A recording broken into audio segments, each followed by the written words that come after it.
இப்ப பாத்தீங்கன்னா தமிழ்நாட்டில் நம்ம இருக்கிறோம். தமிழ்நாட்டில் ஒரு ஆட்சி நடக்குது. தமிழ்நாடு முதலமைச்சர் ஐயா எடப்பாடி பழனிசாமி அவர்கள் ஒரு ஊழல் லஞ்சம் செய்து கொண்டிருக்கிறார். ஐயா தமிழ்நாட்டு முதலமைச்சர் எடப்பாடி பழனிசாமி அவர்கள் எங்கும் ஊழல் எதிலும் ஊழல் செய்து கொண்டிருக்கிறார். இப்போ பாத்தீங்கன்னா எல்லா துறையிலும் ஊழல். ஐயா எடப்பாடி பழனிசாமி என்ன நிர்வாகம் செய்து கொண்டிருக்கிறார்? இப்போது ஆண்டு கொண்டிருக்கிறார் ஐயா எடப்பாடி பழனிசாமி. யாராவது தற்கொலை எடப்பாடி பழனிசாமி முதலமைச்சர் இப்போ அப்படிதான் நினைக்கிறீங்க? நான் தற்கொலை இல்லடா, ஸ்டாலின் ஓட்டு போட்ட நீங்க தான் தற்கொலை.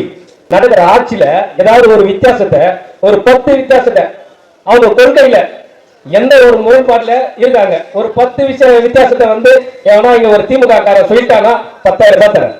இந்த இடத்துல என்னடா மது ஒழிப்பு கொடி பிடிச்சிங்க, சரியா? ஊழல் ஒழிப்பு கொடி பிடிச்சிங்க.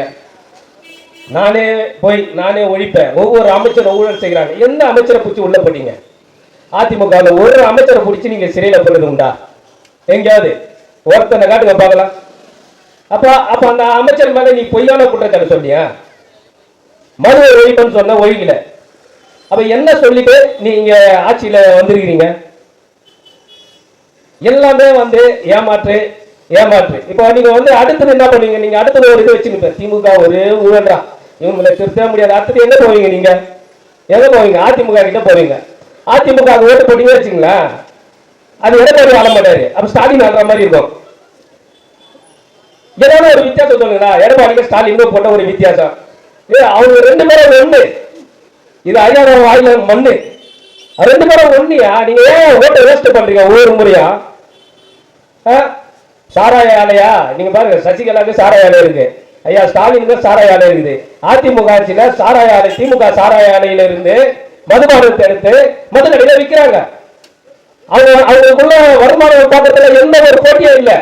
உங்களை ஆண்டுல 5 வருஷம் ஒரு போட்டி இருக்குது. இந்த வருஷம் நான் ஆண்டுகிறேன், அடுத்த வருஷம் நான் ஆண்டுகிறேன். இந்த ஒரு போட்டியை தவிர தமிழ்நாட்டு மக்கள்ல அவங்க ஏமாத்துறதுக்கு 2 பேரும் ஒரே மாதிரி தான் இருக்காங்க. இந்த போட்டியெல்லாம் அவங்களுக்கு தான். இப்ப பாத்தீங்கன்னா போன ஆட்சியில தலைக்கவசம் எல்லாம் போட்டாங்க. 2 சக்கர வாகனத்துல போயிருப்பீங்க. போலீஸ்காரெல்லாம் இங்க உட்காந்துட்டு இருக்கிறாங்க. மதுபானம் அப்படி வித்துருப்பாங்க. மது கடை உங்களை பக்கத்திலே குடிச்சிருப்பாங்க. இது ஏன்னா எங்க பிரச்சனை இல்லை, உங்க பிரச்சனை. ஏன்னா நாங்க மது குஸ்தி எடுத்து போய் மாட்டிக்கலாம், எங்களுக்கு அந்த பழக்கெல்லாம் இல்லை. ஆனா எங்ககிட்ட திமுக புலம்புவோம். எதிர்க்க முடியும் தலைவா, எதிர்க்க நாங்க 1000 ரூபாய் கேட்டான். சொல்ல வேண்டிய தலைவா, எங்க அப்பா தான் ஆடுறாரு, சொல்ல வேண்டியதில்ல. அப்பாவது கட்டுறா பையன அப்படின்னு. ஏன்னா அந்த அப்பா கிட்ட கொடுத்து போலீஸ் வாங்குறாரு. அது இந்த தற்கொலைக்கு தெரியாது. கட்டுறா பையன் 1000 ரூபாய் கட்டுறா, கட்டிட்டு போற அப்பாவுக்கு தான் கொடுக்கணும், உங்க அப்பாவுக்கு தான் வசூல் பண்ண சொல்லி தான் எங்களை நிறுத்தி வச்சுக்கிறாருங்க. காவல்துறையில இருந்து இவ்வளவு அமௌண்ட் எங்களுக்கு. அப்ப இது போல ஒவ்வொரு முறையும் எல்லா இடத்துலயும் இது அதிமுக ஆட்சியில நடந்தது இல்லையா? இப்ப திமுக ஆட்சியில இப்ப எதுனா எங்கேயாவது புடிவு சொல்லுங்க. 2 சக்கர வாகனத்துல பின்னாடி தலைக்கவசம் இல்லாத எவ்வளவு புடிவு சொல்லலாம்? புடிய மாட்டாங்க. தேர்தல் வருது இல்ல, நீங்க தைரியமா போலாம். தேர்தல் புடியல. இப்போ 2 சக்கர வாகனத்துல தைரியமா இருந்தா அடுத்த 6 மாசம் நீ என்ன அளவுக்கு தலைக்கவசத்துக்கு நீ சிட்டா இருந்தீங்களோ அதை புடிவு சொல்லு. இந்த 6 மாசம் நீ துணிச்சுல புடிய மாட்டாங்க. உன்ன போயா கேளு, புரிய மாட்டாங்க. ஏதாவது வருமானத்துக்கு யாருன்னா இல்ல போலீஸ் டைட்டு மச்சான் வாடி அந்த மொழி நிக்கலாம் அப்படி கையை போட்டு பிடிச்சாதான். அப்பா சொல்லிட்டாரு 6 மாசம் டிஸ்டர்ப் பண்ணாத. சரிதா? அவரு நம்மளுக்கு இருக்கிற வருமானம் நிறைய அடிச்சு வச்சுட்டா. நம்ம தமிழ்நாடு ஃபுல்லா நம்ம அடிச்சு வச்சுட்டோம். இனிமேல் நாங்க தேர்தலுக்கு எடுத்து வச்சுக்கிறேன். அப்புறம் நீங்க இப்ப இந்த ஊழல் இவங்க பணம் எல்லாம் சம்பாதிச்சு வச்சிட்டாங்க இல்லையா? இந்த நாடு முக்கியமா கெட்டு போறதுக்கு ஒரு காரணம் இருக்கும். இப்ப இந்த தெருவில் இந்த பகுதியில் வசிக்கிற நாம் தமிழர் கட்சிக்காரங்க இங்க நடக்கிற ஊழல் எதிர்த்து யாரும் உங்ககிட்ட இந்த கடையெல்லாம் கட்டி வாங்குறவங்க இல்ல, அது உங்களுக்கு நல்லா தெரியும். அது யாருன்னா நீங்க கூட இது பண்ணலாம். தெருவில் கடை போட்டு இருப்பான், கடைக்கு கவுன்சிலர் பேர் சொல்லி 200 ரூபாய் வாடகை வாங்க மாட்டான். அப்படியே நாம் தமிழர் கட்சியில இல்ல. அப்படி யாருன்னா அந்த புகார் சொல்லுங்க, நாங்க எங்க அண்ணன் கிட்ட சொல்லிடுவோம். இப்படி சொந்த காசை போட்டுதான் நாங்க இங்க கூட்டம் நடத்துறோம். இப்ப இந்த மாதிரி எல்லாம் வசூல் பண்றாங்க இல்லையா? இந்த அந்த கடை போடுறவங்க காசு வாங்குறது, வீடு கட்டினா காசு வாங்குறது, இந்த திருட்டு பசங்க நண்பர் தெருவில் இருப்பான் திமுக, தெருவில் இருப்பான் அதிமுக. இவன் தான் முக்கிய காரணமே இந்த நாடு நாசமா போறதுக்கு. நீங்க பார்த்தா கேவலமா பண்ண இந்த தெருவில் பாருங்க கத்தின்னு போகுதுன்ட்டு. நாங்க இந்த தெருவில் நல்லது பண்ண வந்துக்கிறோம். அது போல ஒவ்வொரு தெருவிலையும் எங்களை போல ஒவ்வொருத்தர் உருவாகி வரோம், நாயத்தை கேட்க வரோம். ஆனா திமுக அதிமுக இருக்கிறவங்க என்ன பண்ணுவாங்க, அந்த தற்கொலைங்க அந்த தேர்தல் நேரத்தில் என்ன பண்ணுவோம், ஒரு 20,000 25,000 ஒரு கட்சியா வட்ட செயலாளரா அவனா ஒரு 2 லட்சம் ரூபாய் சம்பாதிப்பான். அது வந்து அவனுக்கு திருவிழா மாதிரி. அந்த 2 லட்சம் ரூபாய்க்கு இந்த தெருவு அடமானம் வச்சிருவான். இந்த தெருவு அடமானம் வச்சுட்டு அவன் எவ்வளவு ஊழல்னாலும் கொண்ட கவுன்சிலர் எதுவுமே அவன் கிட்ட போய் அந்த அந்த வட்ட செயலாளர்னால அந்த வெள்ளை வேட்டி வெள்ளை சட்டை போட்டு சாந்திர நிப்பாடுங்க, பவுடர் எல்லாம் பூச்சிட்டு வந்துருவாங்க, கரை வெட்டி இருக்கான், அப்படியே சாந்திரம் வந்து அப்படியே நிப்பாடுங்க. அதாவது 60 தாண்டி வர வயசு டையல் ஆச்சு நிப்பாடுங்க, அப்படியே கருப்பா கருகருந்த மொழி அதே பாத்த வச்சுக்கப்பா. இந்த தெருவை தடா கட்டிக்கிறாரு திட்ட போய் இந்த திட்ட பசங்க சேர்ந்து என்ன பண்ணிட்டானுங்கன்னா அந்த தேர்தல் நேரத்தில் ஒரு 10,000 இருப்பாங்க. மாவட்டம் முஷ்ட மாவட்டம் எல்லாம் வாங்கி குத்துட்ட மாவட்டம் பகுதி பேர்லாம் சொல்லி கொடுக்க மாட்டாங்க. அண்ணா மாட்டா, தம்பி மாட்டா, பெரியப்பா மாட்டா, சித்தப்பான பகுதி மாட்டோம் மாட்டோம் என்ன பண்றீங்க, பேசுறேன் எல்லாம் தயார், எப்போ பேமெண்ட் வரும் அது மாதிரி செட்டில் பண்ணு இவ்வளவு குத்துரு. அவரு மேல இருந்து கீழே வரைக்கும் அடிப்பாங்க. அப்பா வாங்கினா இருப்பாரு, நம்ம கிட்ட தலைவாசம் கொண்டு வந்து கமிஷன் வாங்கினா இருப்பாரு. எந்த கட்டிங் விட்டாங்க எல்லாம் கட்டிங்ல இருந்து அப்பா ஒரு அமௌண்ட் கொடுப்பாரு, அறிவாளத்துல இருந்து வரும்.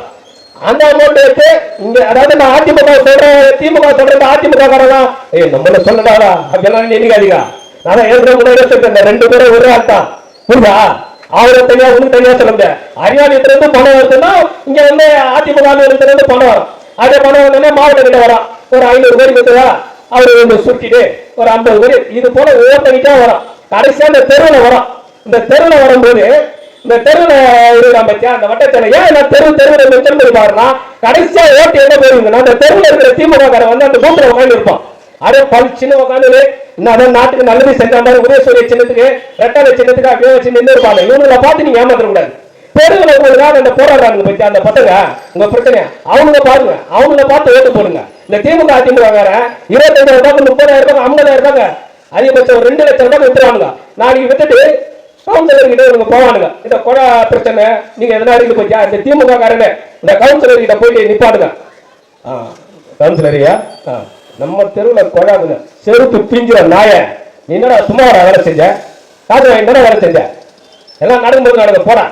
இவனுக்கு செய்ய மாட்டாங்க, இவனை மதிக்க மாட்டாங்க, கவுன்சிலரே மதிக்க மாட்டான். ஏன் ஒரு இடத்துல நீ சாக்கடை ஆகினுங்கிற அங்க திமுக காரன் இல்லையா, அதிமுக காரன் இல்லையா, ஆளு கட்சி அவங்க இருந்தது இல்லையா? ஆனா அந்த வேலை நடக்காது. இவர் இந்த கட்சிக்காரர் இருக்கிறாரு அதனால அதை சரி செஞ்சு கொடுப்பாங்கன்னு பாருங்களா, பண்ண மாட்டாங்க. ஏன்னா இவன் காசுக்காக வேலை செஞ்சவன், அதனால பண்ண மாட்டான். தொடர்ச்சியா இது போல ஒன்னதான் சொல்லிட்டே போலாம். இந்த மாதிரி திமுக அதிமுக ரெண்டுத்தையும் நீங்க இது ரெண்டுத்தையும் மாற்று. இப்ப இதை மாற்றுல நாங்க ஒரு 15 வருஷமா நாங்க போராடி நிறுவனம். நல்லா கேட்டுங்க, இதுதான் முக்கியமான விஷயம். 15 வருஷமா மக்கள் பிரச்சனை எல்லாத்துக்கும் தமிழ்நாட்டில் நடக்கிற எல்லா மக்கள் பிரச்சனைக்கும் போராடுற ஒரே கட்சியா நாம் தமிழர் கட்சி இருக்குது. இந்த நாம் தமிழர் கட்சி பக்கம் மக்கள் எல்லாம் திசை திரும்புறாங்க.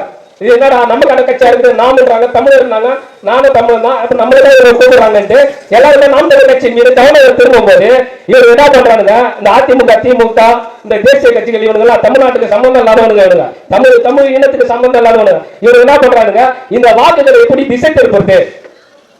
அதாவது திமுக வாக்கு வந்து இருக்கும், அதிமுக வாக்கு இந்த மாதிரி அந்த ஆளுகளை வச்சு அவன் வந்து போட்டுப்பான். ஆனா திமுக அந்த கட்சிக்காரனை வச்சு அந்த வாக்கை தக்க வச்சிருப்பான், காசு கொடுத்து ஆளுக்கு 2,000 3,000 ஓட்டுக்கு காசு கொடுத்து தக்க வச்சிருப்பான். அதிமுக அதே போல தக்க வச்சிருப்பான்.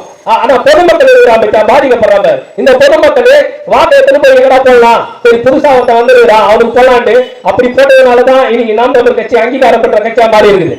இப்ப இந்த வாக்கை வந்து சிரிக்கணும்னா என்ன பண்ணணும்னா மக்கள் கிட்ட வந்து இந்த வாக்கை சிரிக்கிற மாதிரி ஒரு ஆட்களை அழைச்சிட்டு போகணும். அழைச்சிட்டு போயிட்டு அதுக்காக கொண்டு வரப்பட்டதுதான் ஐயா கமலஹாசன். இப்ப நீ விஜய் பேசுற, ஏன் நீ 5 வருஷத்துக்கு முன்னாடி கமல் பேசிட்டே, கமலஹாசன் வந்துட்டாரு, கமலஹாசன் வந்து நீ கமலை பத்தி ஏன் பேச மாட்டீங்க? ஏன் 5 வருஷத்துல உங்களுக்கு ஞாபகம் வருது, அந்த அளவுக்கு ஞாபகம் வருது வேறியா? கமலை பத்தி ஏன் பேச மாட்டீங்க? கமல் நாடாளுவாரு, கமலுக்கு ஒரு வாய்ப்பு கொடுக்கலாம். அப்ப கமலுக்கு போட்ட வாய்ப்பு எல்லாம் வீண் தானே, அந்த ஓட்டு வீணா போச்சு இல்ல. அவன் மக்கள் பிரச்சனைக்கு போராட வர மாட்டாரு, ஊழலியல் கேட்க மாட்டாரு, எதை பத்தியே பேச மாட்டாரு, அந்த ஓட்டு வீண் தானே. இப்ப அவர் என்ன போயிட்டாரு, அவரு பணம் கொடுத்து அழைச்சிட்டு வந்தாங்க, எல்லாமே வந்து பின்னாடி இருக்கலாம். ஏன்னா இன்னைக்கு மக்கள் பிரச்சனைக்காக போராட வர மாட்டாரு. இன்னைக்கு விஜய் வந்துட்டாரு, விஜய் பத்தியே பேசி இருக்கிறீங்க. விஜய் வந்துட்டாரு. விஜய் இது போலதான் அவங்களாம் ஒரு 100 நாள் வேலை செஞ்சாங்கன்னா 100 கோடி அவங்களுக்கு. இப்ப இந்த தேர்தல் சம்பந்தமா கமல் தேர்தல் கட்சி தொடர்ந்ததுல இருந்து அவர் தேர்தல் சந்திச்சதுல இருந்து ஒரு 200 நாள் தாங்க வேலை செஞ்சிருப்பாரு. மக்கள் கிட்டயும் தேர்தல் காலத்திலே 200 நாள் அவர் 100 கோடி சம்பளம் வச்சுக்கலாம், 1000 கோடி கொடுத்திருப்பாங்க கமலுக்கு. நீங்க வடதேரியில 1 லட்சம் வாக்கு போட்டிருப்பீங்க, இந்த 1 லட்சம் வாக்கியம் வந்து அவர் 1000 கோடி வாங்கிட்டு அவர் போயிட்டு அவங்க இனிமேல் மக்கள் பிரச்சனை பேச மாட்டான். விஜய் இருக்கிற மார்க்கெட்டுக்கு 2000 கோடி கொடுப்பாங்க விஜய் இந்த வாக்கை பிரிக்கிறதுக்கு. விஜய் வாக்கை பிரிச்சுட்டு விஜய் போயிட்டே இருப்பான், ஒரு பேர் சபை எம்பி வாங்கிட்டு போயிட்டே இருப்பான். விஜய் எதுக்கு கட்சி தொடங்கணும்? ஏன் கட்சி தொடங்கி எதுக்கு நிக்கணும்? என்ன குண்டு பாத்திரம் வச்சு பேசினாப்பல, என்ன மக்கள் பிரச்சனை பேச மாட்டாப்பல, காலினர்கள் என்ன பேச்சு, என்ன டைலாக் சுறா படம் பாக்குற மாதிரியே இருக்கு. அவன் வந்து பேசினாலே எனக்கு சுறா வேட்டைக்காரெல்லாம் பாக்குற மாதிரியே இருக்குது. இப்ப இது போல இந்த விஜயை பார்த்து ஓட்டு போறது, நடிகரை பார்த்து ஓட்டு போறது, இதெல்லாம் பார்த்து நீங்க ஏமாறாதீங்க. உங்களுக்காக காலத்துல உறுதியா நிற்கிறவங்க நாம் தமிழ் கட்சி, இந்த நாம் தமிழ் கட்சி அழிக்கணும்னு நினைச்சாங்க, நாம் தமிழ் கட்சி சின்னத்தை அழிக்கணும்னு நினைச்சாங்க. பாருங்க, ஒருத்தர் அழிக்கணும்னு நினைச்சா அவன் உருவாயிலே இருப்பான். அவனை அழிக்கணும்னு நினைக்க கூட விட்டுட்டா அவன் திறமை எவ்வளவு வருவானோ அவ்வளவுதான் வருவான். நீ அவனை அழிக்க நினைச்சா திறமை இல்லைனாலும் மேல வருவான். அப்ப திறமையா அழிக்க நினைச்சுன்னா அவன் உண்மை மேல வருவான். இப்ப பாருங்க, இந்த சின்னத்தை நீங்க அழிக்கணும்னு நினைச்சீங்க, சீமானோட சின்னத்தை அழிக்கணும்னு நினைச்சீங்க. ஆனா நீங்க சீமானே சின்னமா வந்துட்டாரு பாத்தீங்களா?